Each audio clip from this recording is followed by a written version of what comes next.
আজ বাজার থেকে একটা নতুন মাছ আনলাম।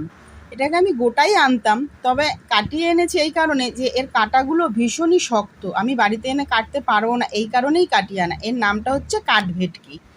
তা কয়েক পিস মাছ বের করে নিয়েছি, আর কিছুটা ফ্রিজে তুলে রেখে দিয়েছি অন্য দিনের জন্য। মাছগুলোকে এদিকে নুন হলুদ মাখিয়ে নিচ্ছি, আর এখানে তেল কড়াইতে বসিয়ে দিলাম গরম হওয়ার জন্য।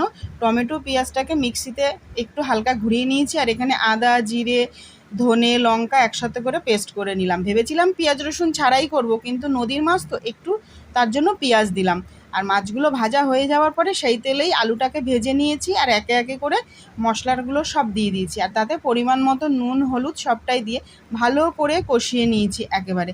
তাতে পরিমাণ মতন জল দিয়েছি, ঝোলটা ফুটে ওঠার পরেই মাছগুলোকে একে একে সব ঝোলের ওপরে দিয়ে দিয়েছি। এবার কিছুক্ষণ ফোটার অপেক্ষা, ফুটে উঠলেই ওপর থেকে ধনেপাতা ছড়িয়ে নামিয়ে নিলাম। আর আজ দুপুরে কিন্তু নতুন মাছ হলে কি হবে, আমরা কিন্তু সবাই বেশ তৃপ্তি করে খেলাম।